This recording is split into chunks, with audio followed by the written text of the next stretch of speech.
The inauguration of the 10th National Assembly is just around the corner, and members of the House of Representatives are intensifying moves to see that their preferred candidates vying for different key positions emerge. Those interested in these positions have also been liaising with other members of the House to improve their chances of clinching key seats in the National Assembly. However, ahead of the inauguration, President Bola Tinubu may have given the President of the Senate, Senator Ahmed Lawan, and the Speaker, House of Representatives, Right Honorable Femi Gbajabiamila, an assignment to ensure that double nominations are avoided in both chambers on that day. It can also be recalled that the APC had announced the endorsement of Senator Godswill Akpabio for the position of Senate President, Jibril Barau for Deputy Senate President, Honorable Tajuddin Abbas for Speaker, House of Representatives, and Honorable Benjamin Kalu for Deputy Speaker. Well, joining us via Zoom from Abuja is the spokesman, a Joint Task Forum, a member-elect representing Egbeda Onara, Oyo State, Honorable Akin Alabi. Good morning. Thank you for joining us. Good morning. My pleasure to be here. Right.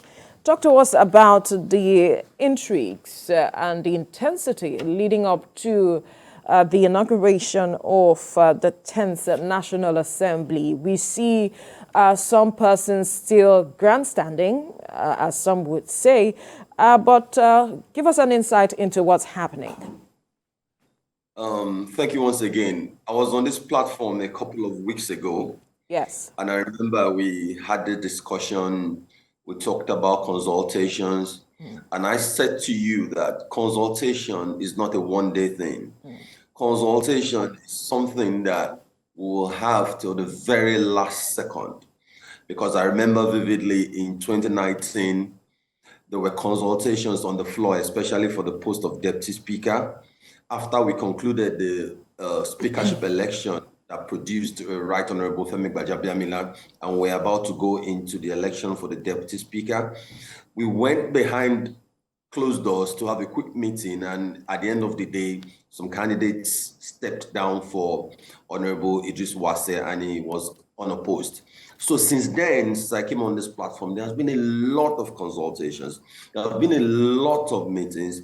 Things were a bit tensed then, but things are much more calmer now. And we've got a week to go, and it's looking very good for our candidate, Honorable Tajuddin Abbas. Quite interesting. So talk to us. What is the reason behind your queuing behind Honorable Tajuddin Abbas? Because some others are saying no, they are not they don't agree to these stance. For instance, the Deputy Speaker Idris Wase and some others are saying this is not what they want. That he himself is also qualified, and some others are saying they are qualified. There is a woman, Miriam, I can't remember the other name. She's also qualified, and they are working against the consensus candidate.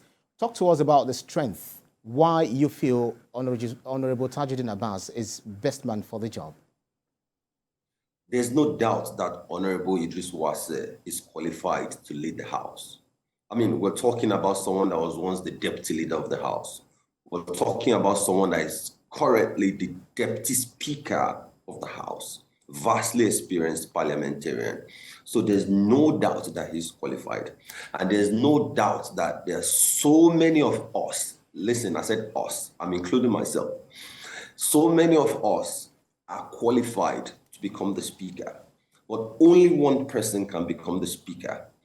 And after a lot of the candidates, when they came out to signify their intention, I'm talking about Deputy Speaker himself, I'm talking about Honorable Betara and the other guys, when they came out, we knew they were qualified. There's no doubt about that, right? But like I said, only one person is going to be the Speaker. So we have to look at the way we're going to enter that election, that inauguration, as a united front. We have to find a way to trim the number down so that we don't have a rancorous election. Not only the election, because people are looking at the election, we are looking at 4 years of governance. So we must have a rancor-free House. We don't want a disconcerted House of Representatives. So we look at different factors. And one of the factors, as it's a tradition in the Nigerian parliament, is the issue of zoning. And a lot of us in the House, about half of us, members-elect, we came together, we formed a group, we called it the Joint Task. And the purpose of the Joint Task is to have a rank of free election and rank of free 4 years.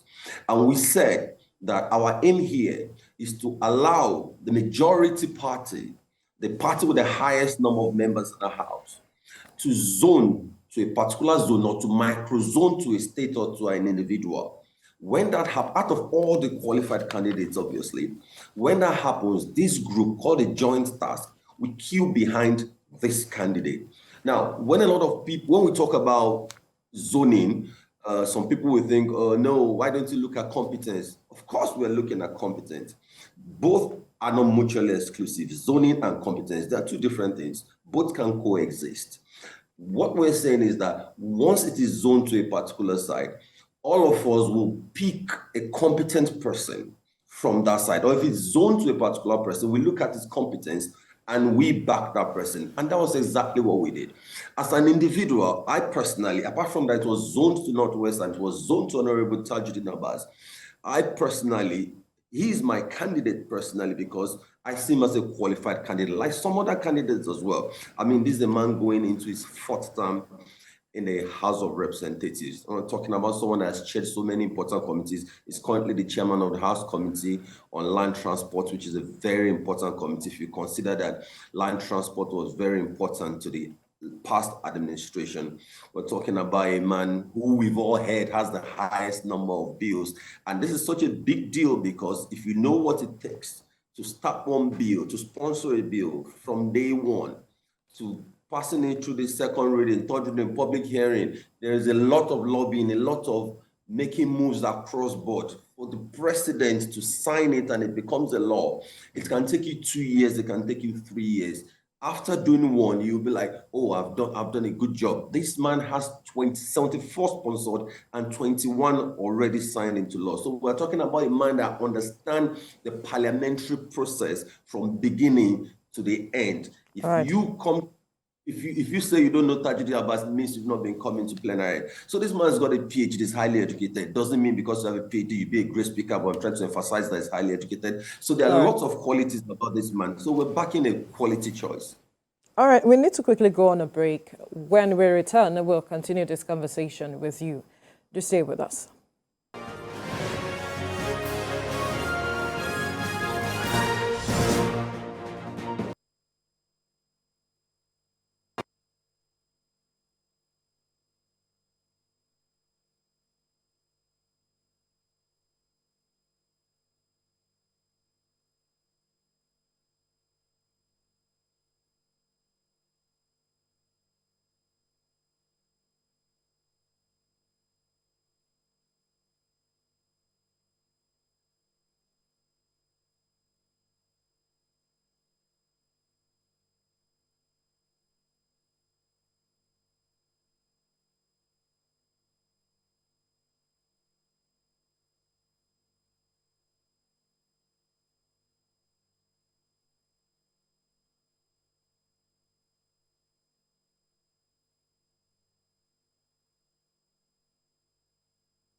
Thank you for staying with us. Before we went on the break, we're talking about the speakership race leading up to the 10th National Assembly's inauguration. And we had, speaking with us, Akin Alabi, a member-elect representing Egbeda Onara, and also the spokesman, Joint Task Forum. He's been talking to us about what is going on, the intrigues leading up to the inauguration of the 10th Assembly. Now, there is the conversation around minority parties forming a caucus called Greater Majority.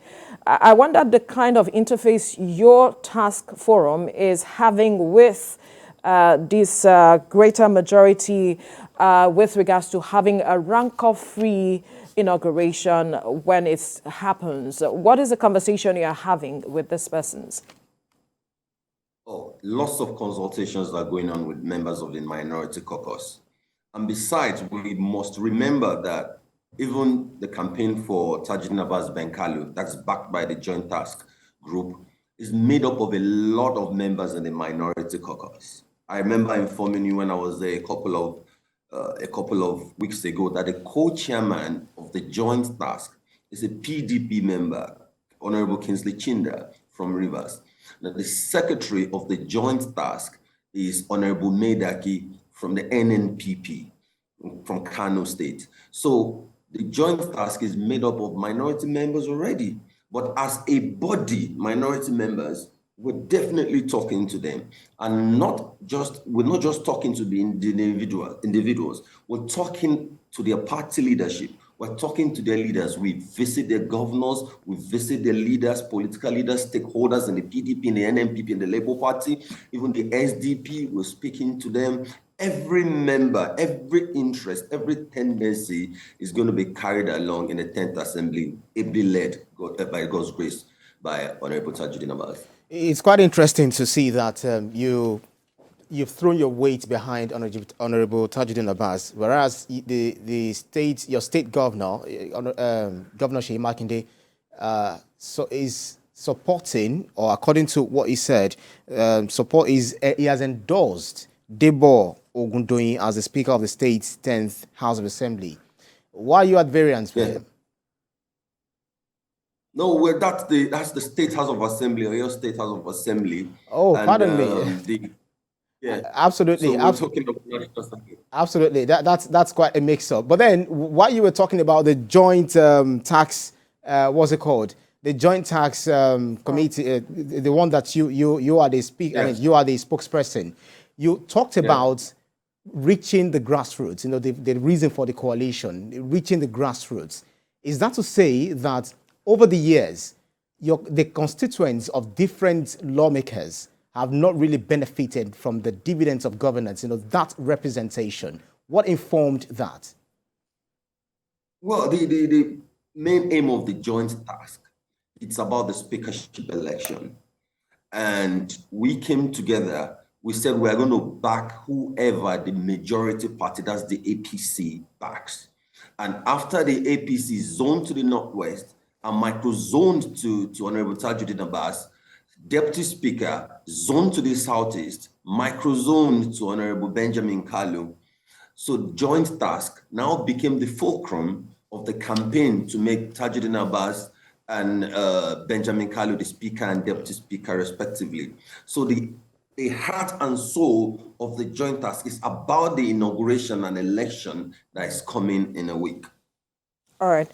Now, let's go to some critical issues. I saw a report this morning where the North Central is saying that they are not letting down with going, you know, they are still insisting that the zoning has to be revisited. They are not satisfied with the fact that George Akume was given the role of the SGF. They say that he is just being compensated for his contribution to the party and the winning of Benue State for the APC.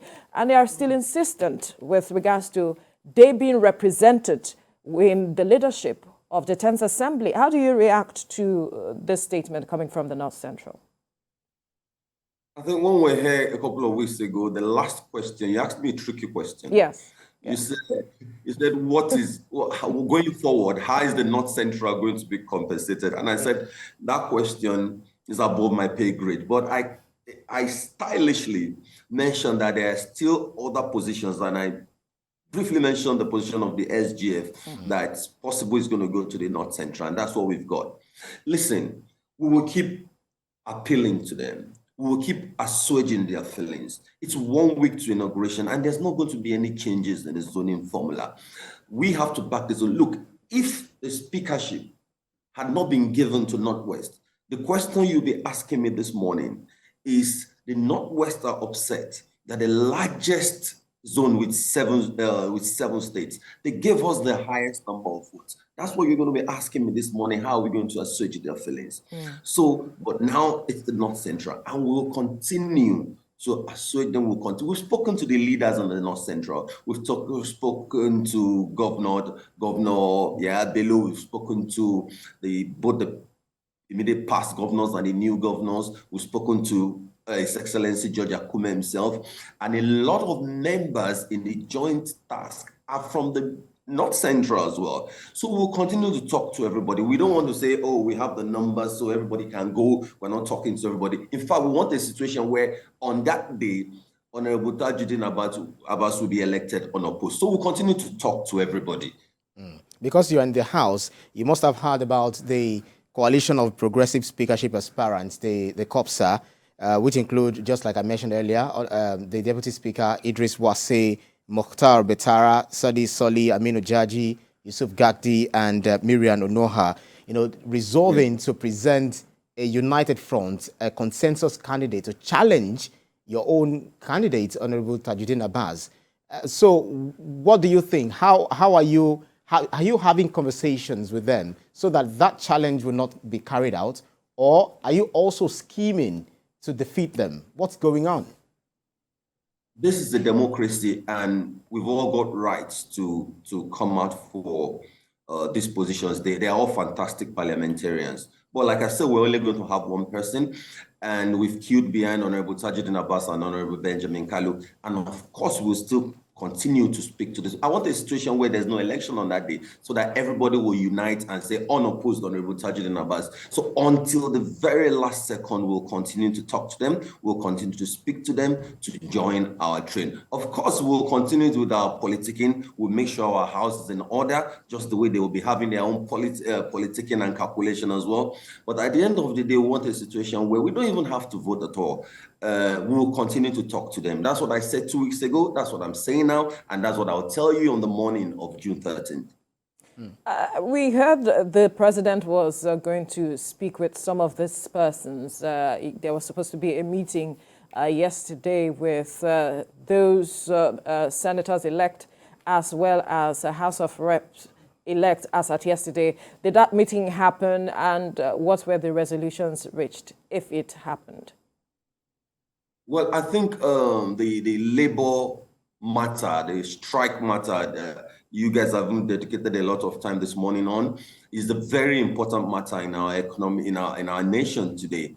And the president and his team, they've been busy with that yesterday. I'm not aware about the meeting, but if it happened, I'm sure I'm going to know today. But I think it was moved. It was maybe till today, but I'm still saying the same thing. Be it yesterday, be it this morning, meetings will go on. As soon as I'm done with this interview, I'm out for another meeting to speak with a group of members. There are about 10 members elect from a particular state. I'm not going to mention that state now. I'm not going to let the cat out of the bag. I'm going to have a meeting with them, and we'll keep talking to them. It's like the campaign for the presidency. Until the very last day, you have to keep campaigning, and that's what we're doing. There's a lot of intrigues in the ninth assembly, the 8th assembly, and the previous assemblies that we've witnessed in Nigeria in the course of this democracy. But then this 10th assembly, it's one thing to get a speaker. It's one thing that we've had members elect from different constituencies in the country. But what are the expectations for this 10th assembly in terms of legislative productivity and impactful policy making? The first thing is to ensure that we have a united house. The second thing is to make sure we have a good relationship with the executive, because without those two, dividends of democracy will not happen. Because as representatives, we need to make good laws for our people, and we need to attract projects back to our constituency. And if these two things are not in place, those things will not happen. So we're trying to build a foundation here, and that's what will help us in the next 4 years. A united house and a good working relationship with the executive, then bills that are going to help the lives of the average Nigerian, constituency projects from the federal government down to our constituency.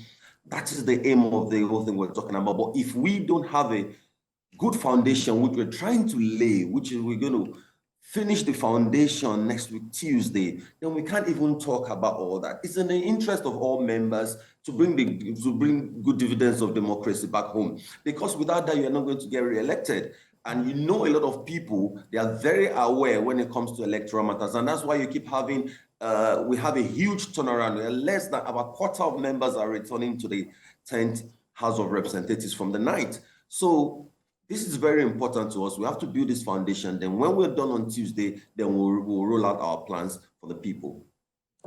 Right. Now, let's quickly deviate a bit, talking about Right Honorable Femi Gbajabiamila emerging as Chief of Staff. There are those asking the question as to what happens to his seat as a House of Member-elect. And if you could just help make, by way of educating, just give us an insight into what is going to happen with regards to his seat.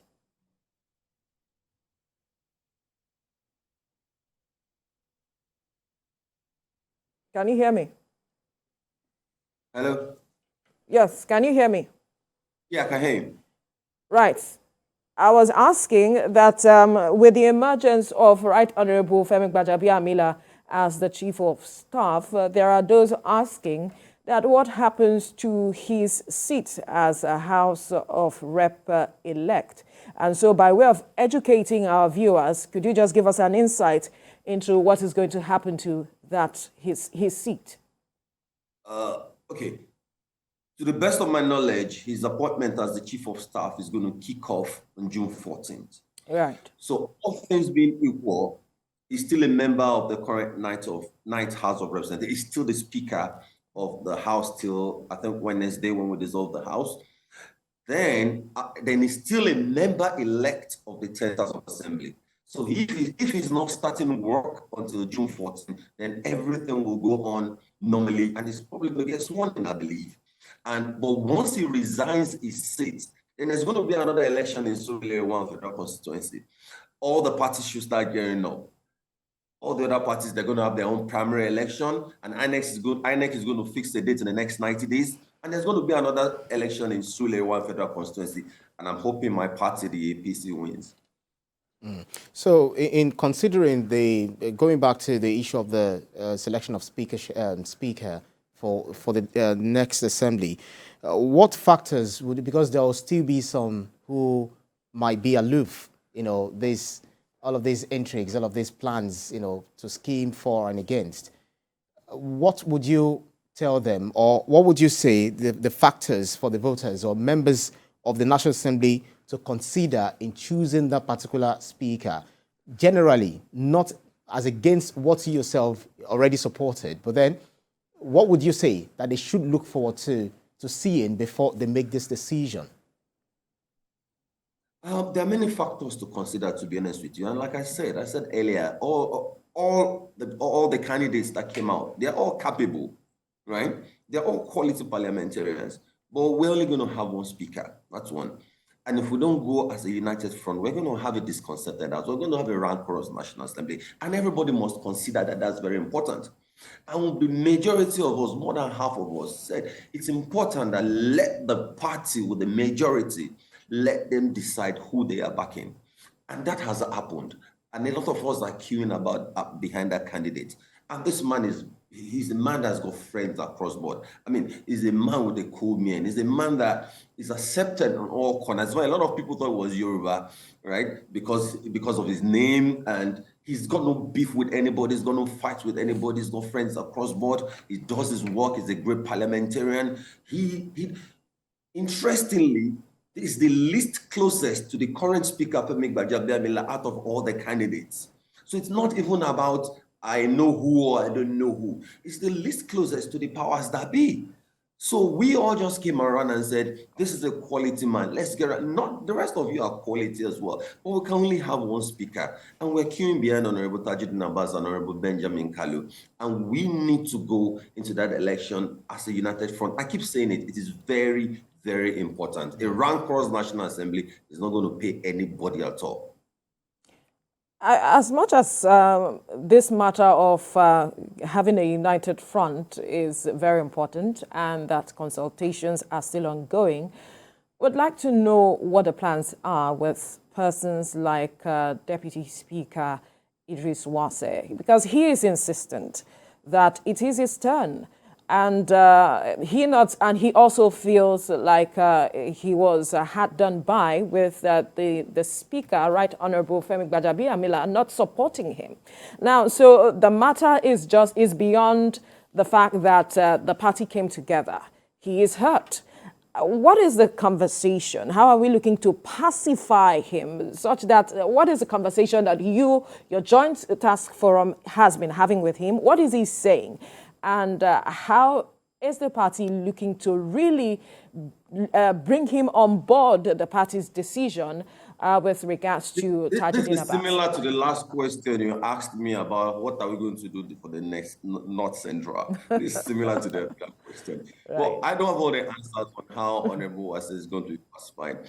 But I tell you what, Honorable Femi Gbajabiamila would have loved to support Honorable Idris Wase, but the party leadership says, we're going to the Northwest. Look, but it doesn't seem like he understands that.